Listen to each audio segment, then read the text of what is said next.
बिस्मिल्लाहिर्रहमानिर्रहीम। 2000 के ज़माने पे एक वेलिश ग्रुप जिसका नाम था मेंटर पर्सिली, उसने एक किया तजर्बा। वो तजर्बे पे इसने क्या किया कि एक बड़ा सा पत्थर 5 टन का, 6 टन का या 4 टन का इसके करीब जिसकी साइज़ थी, इसने वो पत्थर कोई 200 किलोमीटर दूर ले जाना था। लेकिन इसने मॉडर्न जो तरीके हैं वो इस्तेमाल नहीं करने थे, बल्कि जो बहुत 4000 5000 पहले के तरीके थे, जहाँ जिस वक्त टायर वगैरह भी नहीं बने थे, व्हील नहीं बने थे, ये उस ज़माने के चीज़ों को इस्तेमाल करके ये सारा कुछ करना था। तो ये कैसे उसके लिए पॉसिबल था? उसके लिए ये चीज़ें ऐसे पॉसिबल थी कि पहले वो बड़े से पत्थर को ये किसी चीज़ पे डाल के ये दरिया के किनारे तक ले जाता, फिर दरिया से उसको कश्ती की मदद से आगे ले जाता, कश्ती की मदद से उसको खींचता पानी से, क्योंकि वो आसानी के इसको खींच सकता था। फिर पानी से उसको फिर निकाल के बाहर, फिर वही तरीका ये किसी लकड़ी वगैरह में डाल के उसको उसी जगह पे रख लेता जहाँ पे इसको ले जाना था। तो ये इसके पास तरीका था, प्लान था।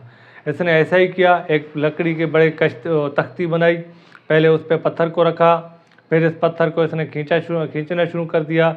ऐसा करते करते इसको कुछ दिन तो यहाँ पर लग गए, क्योंकि ये बड़ा सा पत्थर था और कोई तरीका इसके पास था भी नहीं।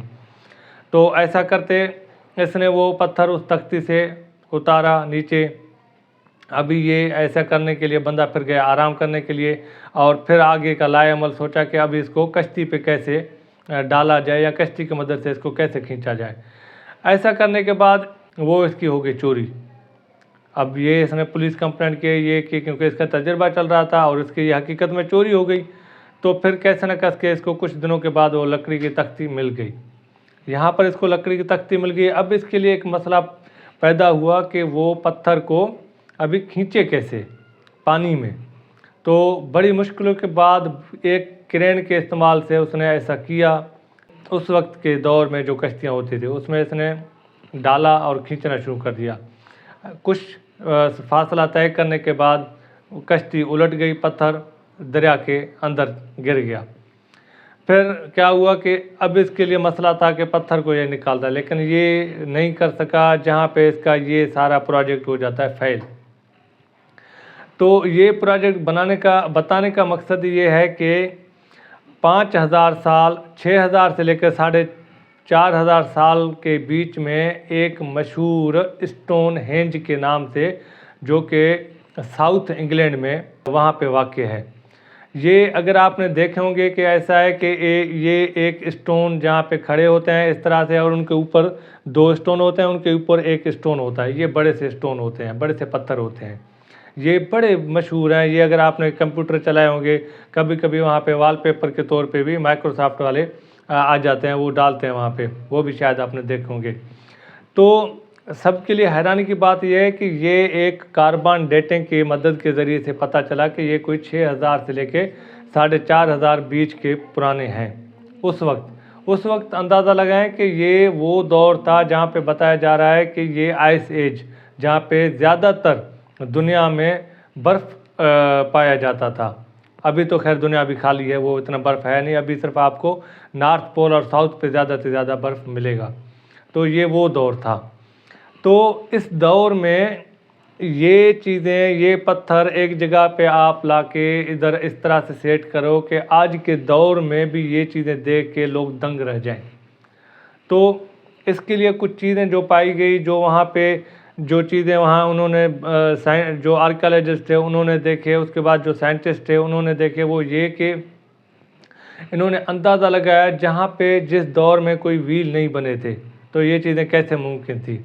उन्होंने अंदाज़ा लगाया कि शायद ऐसा हो लकड़ी के तख्ती की मदद से पहले, क्योंकि वहाँ पे 2 तरह के स्टोन पाए जाते हैं। एक थोड़े नीले कलर के स्टोन जिसको हम ब्लू स्टोन भी बोलते हैं, और एक जो आम पत्थर होते हैं जिसको हम सैंड स्टोन बोलते हैं। सैंड स्टोन जो होते हैं वो तो करीब में 80 माइल के करीब में मिल जाते हैं वहाँ पे ही, वहाँ इलाके पे, इंग्लैंड के इलाके में। लेकिन जो ब्लू स्टोन थे वो वहाँ पे करीब में नहीं पाए जाते। उनको साइंस के मुताबिक या आर्कियोलॉजिस्ट के मुताबिक इनको तकरीबन 200 माइल 150 माइल इसके दूरी पे इनको लाया गया था।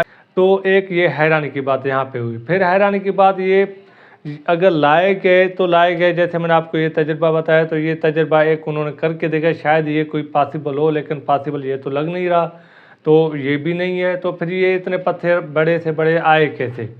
फिर ये 2 पत्थर थे, जैसे आपको बताया कि ये 2 सर्कल इनके बने हुए हैं, एक बड़े पत्थर का सर्कल, एक फिर ब्लू स्टोन का पत्थर, जो कि नीले कलर के पत्थर वहाँ पे थे, और उसके बाहर एक चौधारी, एक बड़ा सा सर्कल, एक बड़ा सा खड्डा है। ये सब कुछ देख के वहाँ पे आज तक आर्कियोलॉजिस्ट बड़े हैरान हैं कि ये चीज़ें हुई कैसे। फिर उस पे जो हैरानी की चीज़ें पाई जाती हैं वो ये कि चलो ये अगर चीज़ें हुई तो ये चीज़ों के पीछे करने के क्या असबाब थे। तो कुछ जो आर्कियोलॉजिस्ट हैं वो ये बताते हैं कि शायद यहाँ पे जो बीमार लोग थे, जो ज़ख्मी लोग थे, जो ज़ख्मी सोल्जर थे या कोई भी थे, उनके इलाज के लिए शायद यहाँ पे उनको लाया जाता था। लेकिन इसके लिए पता कैसे चला? क्योंकि वहाँ पे तकरीबन करीब कोई 50,000 के करीब वहाँ पे हड्डियाँ मिली इंसानों की। तो और उन हड्डियों में फिर ये पता चला कि कुछ ऐसी भी हड्डियाँ थी जो ज़ख्मी, जिनको कोई चोट वगैरह लगी थी, तो ये शायद पॉसिबल था कि उनके इलाज के लिए उनको यहाँ पे लाया गया था। तो वो फिर इलाज का पता कैसे चला कि उनको इलाज के लिए यहाँ पे लाया गया था? तो ये वहाँ पे शायद वो अपना एक थ्योरी देते हैं कि शायद यहाँ पे ये जो नीले कलर के पत्थर थे, वहाँ पे जैसे वहाँ पे हवा टकराती है तो वहाँ से एक अजीब सी आवाज़ निकलती है। तो उनके मुताबिक शायद ये आवाज़ की मदद से वो उनका पहले दौर के लोगों का एक यकीन था कि ये आवाज़ की मदद से लोगों का इलाज होता होगा। एक ये, फिर दूसरी ये जो यहाँ पे आर्कियोलॉजिस्ट को पता चला, या वो अपना जो उनको एविडेंस हाथ आए उनकी मदद से वो उन्होंने पता करवाया कि शायद यहाँ पे लोगों को एक तरह से सोलर कैलेंडर, यहाँ पे सोलर कैलेंडर के ये सारे मतलब सारा कुछ जो सेटअप था ये सोलर कैलेंडर को जानने के लिए था। सोलर कैलेंडर का मकसद ये कि वहाँ पे सीज़न का तब्दील होना ये कैसे पॉसिबल हो, वहाँ पे दिन और रात जब एक दूसरे के बराबर आ जाते हैं, जैसे 22 और ये 21 जून ये वाला शायद कोई बीच में है, इक्विनॉक्स जिसको मशहूर है। इसके बाद कोई और जैसे कि चांद ग्रहण, ये चीज़ें जानने के लिए यहाँ पे ये सेटअप बनाया गया था वो उनके मुताबिक। कुछ के मुताबिक ये भी है कि वहाँ पे एक बहुत बड़ी जंग लगी थी, सैक्सन और इंग्लैंड का एक इलाका है आयरलैंड, तो वहाँ के लोगों के बीच में एक जंग लगी थी। जंग लगने की वजह से वहाँ के जो बंदे लोकल थे वो वहाँ पे मारे गए, उनको शिकस्त हुई। तो उनके यादगार में वहाँ के बादशाह ने उनके लाशों के ऊपर इस तरह के बड़े से पत्थर रखवा लिए। चलो ये भी अपनी जगह एक चीज़ है। उसके बाद एक चीज़ ये भी पाया जाता है कि शायद ये किसी तरह से एक टेंपल हो, एक उनके लिए इबादत करने के लिए जगह हो। चलो ये भी एक तरह से उनके लिए थ्योरी है, कोई यकीन तो कोई नहीं कर सकता। तो ये कुछ चीज़ें थी स्टोनहेंज के बारे में जो मैंने आपको बताया।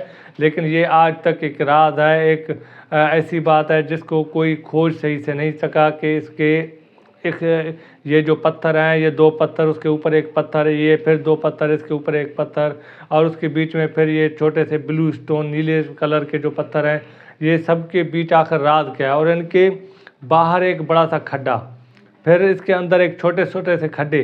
तो ये सब एक तरह से अजीब चीज़ें हैं, इनके बारे में सही से किसी को नहीं पता चला।